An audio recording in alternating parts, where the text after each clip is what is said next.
आज हम जिस फिल्म को देखने जा रहे हैं उसका नाम गुड बैड अगली है। ये एक एडवेंचर मूवी है। इस फिल्म की शॉर्ट स्टोरी को ही अब हम देखने जा रहे हैं। ठीक है, चलिए सीधा कहानी में चलते हैं। इस फिल्म के स्टार्टिंग सीन में एके उर्फ रेड ड्रैगन, एक खौफनाक अपराधी की कहानी। प्लॉट: एके उर्फ रेड ड्रैगन, एक कुख्यात गैंगस्टर, खुद को अधिकारियों के सामने सरेंडर कर देता है ताकि वह अपनी पत्नी रम्या और बेटे विहान के साथ शांतिपूर्ण जीवन बिता सके। 18 साल बाद एके जेल से रिहा होता है और बस एक ही सपना लेकर बाहर आता है, अपने बेटे विहान को देखना और खोए हुए सालों की भरपाई करना। वह विदेश जाने की योजना बनाता है जहां विहान रहता है। भारत में रम्या से मिलने के दौरान एके के दुश्मनों द्वारा भेजे गए कुछ हत्यारे उस पर हमला करते हैं, लेकिन एके उन सभी को मार गिराता है। रम्या यह सब देखकर एके से दूर रहने को कहती है। उसका अतीत उन्हें कभी शांति से जीने नहीं देगा। टूटे दिल से एके अपने गैंगस्टर साथी भाई और अन्य लोगों को बुलाता है और चेतावनी देता है कि अगर किसी ने उसके परिवार को छुआ तो वह उसे जिंदा नहीं छोड़ेगा। तभी एके के साले उसे खबर देते हैं कि विहान को गिरफ्तार कर लिया गया है। मामला और भी गंभीर हो जाता है। यह मुंबई गैंग से नहीं बल्कि किसी और से जुड़ा है। एके तुरंत विहान से मिलने के लिए फ्लाइट पकड़ता है। वहां पहुंचकर एके को एक डरावनी हकीकत का सामना करना पड़ता है। विहान हथकड़ी लगे कोर्ट में खड़ा है। उस पर ड्रग्स रखने और ड्रग्स लेने का आरोप है। रम्या एके पर चिल्लाती है, यह सब तुम्हारी वजह से हुआ है। तुम्हारे दुश्मनों ने हमारे बेटे को बर्बाद कर दिया। लेकिन एके हार नहीं मानता। वह विहान से मिलता है जो बताता है कि उसकी गर्लफ्रेंड नित्या को गोली मारी गई थी और उसे ड्रग्स देकर बेहोश कर दिया गया था। विहान को बाद की कोई याद नहीं। वह एक ऐसे कुचक्र में फंस गया जिसे वह समझ नहीं पा रहा। एके प्रतिज्ञा करता है वह विहान को बचाएगा और असली अपराधियों को ढूंढकर उन्हें सजा दिलाएगा। जांच में पता चलता है कि डार्क वुल्फ्स गैंग ने विहान को फंसाया है।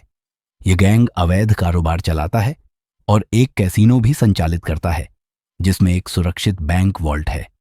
गैंग के नेता जॉनी का एक करीबी दोस्त इस कैसीनो और वॉल्ट को मैनेज करता है। एके जॉनी के दोस्त को पकड़ता है और जॉनी से वीडियो कॉल पर बात करता है। वह धमकी देता है, विहान को छोड़ दो, नहीं तो मैं पूरा कैसीनो और बैंक वॉल्ट उड़ा दूंगा। लेकिन जॉनी डरता नहीं बल्कि एक झटका देने वाला खुलासा करता है। वह सिर्फ जॉनी नहीं है, उसका एक जुड़वा भाई जैमी भी है जिसे दुनिया ने कभी नहीं देखा। दोनों हमेशा से एक ही व्यक्ति की तरह दिखते आए थे। जब एके उनकी इस गुप्त पहचान का पर्दाफाश करता है, तनाव चरम पर पहुंच जाता है। जॉनी और जैमी चुनौती देते हैं, हम तुमसे नहीं डरते। एके ठंडी आंखों से जवाब देता है, मैं इंतजार कर रहा हूं। इसके बाद एके जॉनी और जैमी को ढूंढने निकलता है, लेकिन जुड़वा भाइयों को उसकी तलाश का पता चल जाता है और वे एके को मारने के लिए अपने गुंडे भेजते हैं। पर एके एक एक को मार गिराता है। जैसे जैसे एके जांच आगे बढ़ाता है, जुड़वाओं को उसके अतीत के बारे में पता चलता है। वह कोरियन गैंगस्टर डोंग ली के साथ लड़ चुका है, न्यूयॉर्क में जॉन विक के साथ रहा है और जेल में दी प्रोफेसर के साथ मशहूर मनी हीस्ट में शामिल था। इस बीच विहान पर नित्या की हत्या का भी आरोप लग जाता है, जिससे मामला और उलझ जाता है। एके को सच का पता चलता है। जुड़वाओं की यह साजिश सिर्फ उसके खिलाफ नहीं बल्कि रम्या के खिलाफ भी थी। दरअसल रम्या ने जैमी के अपराधों का कन्फेशन रिकॉर्ड कर लिया था, जिसकी वजह से जैमी पकड़ा गया था। इसी बदले की आग में जलकर जुड़वाओं ने विहान को निशाना बनाया। लेकिन सबसे बड़ा खुलासा तब होता है जब एके को पता चलता है कि नित्या मरी नहीं थी। वह जैमी की साजिश का हिस्सा थी और पूरी शूटिंग एक झूठा नाटक था। एके जैमी और नित्या को पकड़कर एक सेफ हाउस में रखता है ताकि वह अपनी अगली चाल सोच सके। लेकिन रम्या, जो समझती है कि जुड़वाओं को खत्म करना ही सही रास्ता है, सेफ हाउस पर पहुंच जाती है बिना जाने कि वह अनजाने में जॉनी को वहां ले आई है। जॉनी और जैमी सेफ हाउस पर हमला करते हैं।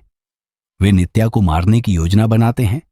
अगर वह जिंदा नहीं रही तो विहान के खिलाफ केस और मजबूत हो जाएगा। लेकिन ए वहां पहुंच जाता है और जुड़वाओं के साथ भयंकर मुकाबला करता है। आखिरकार जॉनी और जैमी को जेल हो जाती है और विहान बच जाता है। लेकिन कहानी यहीं खत्म नहीं होती। जेल जाते समय जॉनी और जैमी भागने में कामयाब हो जाते हैं। तभी ए वहां पहुंचता है, हाथ में बंदूक लिए, और दोनों जुड़वाओं को गोलियों से भून देता है। यह इस फिल्म की पूरी कहानी थी। Highly recommended movie in my side. Don't miss this good crime thriller. My rating for this movie 3.8 out of 5। अगर आपको यह कंटेंट पसंद आया हो तो like and subscribe guys. Thanks for watching.